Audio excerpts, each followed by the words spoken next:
किसने शुरू किया यहाँ हसीना हटाओ आंदोलन? कौन है बांग्लादेश में हसीना हटाओ आंदोलन का यहाँ पर अहम चेहरा? ढाका यूनिवर्सिटी से कर रहा है पढ़ाई। जी हाँ, चलिए जानेंगे खबर विस्तार से। तब तक आप हमारे चैनल टीसी न्यूज चैनल को लाइक एंड सब्सक्राइब करना ना भूलें। बांग्लादेश में हिंसा थमने का नाम नहीं ले रही है। सड़कों पर अब यहाँ पर मातम सा छा गया है। सोमवार को ढाका समेत पूरे देश में 135 लोगों के मारे जाने की खबर सामने आई है।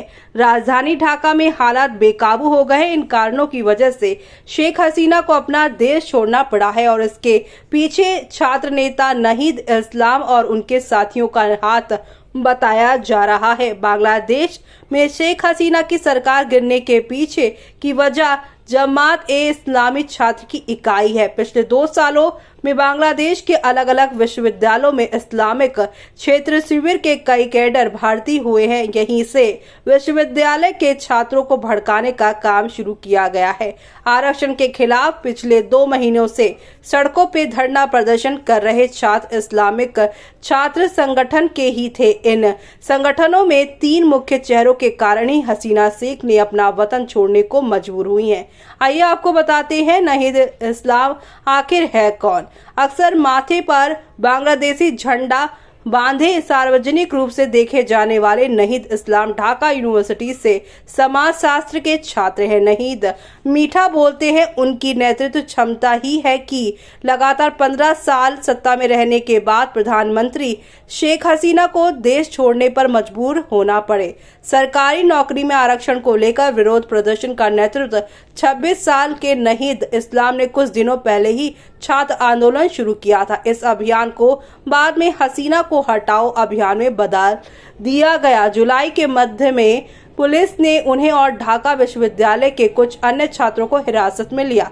इसके बाद उन्हें जानने लगे लोग। इन लोगों का ये विरोध प्रदर्शन यहाँ पर घातक हो गया था। तो वहीं आपको बता दें कि नहीद इस्लाम साल 1998 में ढाका में पैदा हुए थे। वो शादीशुदा है और उनका एक छोटा भाई नकीब है। उनके पिता एक शिक्षक हैं और उनकी मां एक गृहिणी है।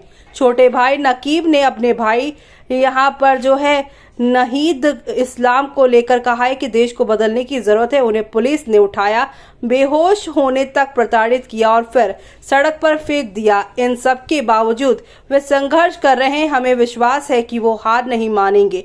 हम उन पर गर्व है। और कॉर्नेल विश्वविद्यालय में सरकार की एसोसिएट प्रोफेसर सबरीन करीम जोर राजनीतिक हिंसा का अध्ययन करने में माहिर है। उन्होंने सोमवार को बांग्लादेश के ऐतिहासिक दिन बताया। बांग्लादेश में कई हफ्तों तक चली हिंसा में लगभग 300 लोग मारे गए, जिनमें से कई कॉलेज और विश्वविद्यालय के छात्र थे।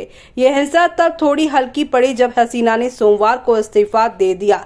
नहीद इस्लाम और अन्य छात्र नेताओं को मंगलवार को सेना प्रमुख जनरल वकार उज जमान से मिलना था। जमान ने हसीना के इस्तीफे की घोषणा की थी और कहा था कि अंतरिम सरकार बनाई जाएगी। इसके बाद कहा गया कि छात्र सेना द्वारा नेतृत्व या समर्थन वाली किसी भी सरकार को स्वीकार नहीं करेंगे और उन्होंने नोबेल पुरस्कार विजेता मोहम्मद यूनुस को मुख्य सलाहकार बनाने का प्रस्ताव दिया है। इस्तीफे के बाद नहीद इस्लाम ने कहा कि हमने जिस सरकार की सिफारिश की है उसके अलावा कोई भी सरकार स्वीकार नहीं की जाएगी। सोमवार को अन्य छात्र नेताओं के साथ दाढ़ी वाले और हट्टे कट्टे नहीद इस्लाम ने संवाददाताओं से कहा है कि हम अपने उद्देश्य के लिए शहीदों द्वारा बहाए गए रक्तपात को धोखा नहीं देंगे। हम जीवन की सुरक्षा, सामाजिक न्याय और एक नए राजनीतिक परिदृश्य का एक नया लोकतांत्रिक बांग्लादेश बनाएंगे। उन्होंने ये सुनिश्चित किया है कि 170 मिलियन का देश कभी भी उस स्थिति में वापस ना लौटेगा और साथ ही छात्रों से अपने हिंदू अल्पसंख्यकों और उनके पूजा स्थलों की रक्षा करने के लिए कहा है। ऐसे में आपका क्या कहना है इस पूरी खबर पर? हमें कमेंट बॉक्स में कमेंट करके बताना ना भूलें।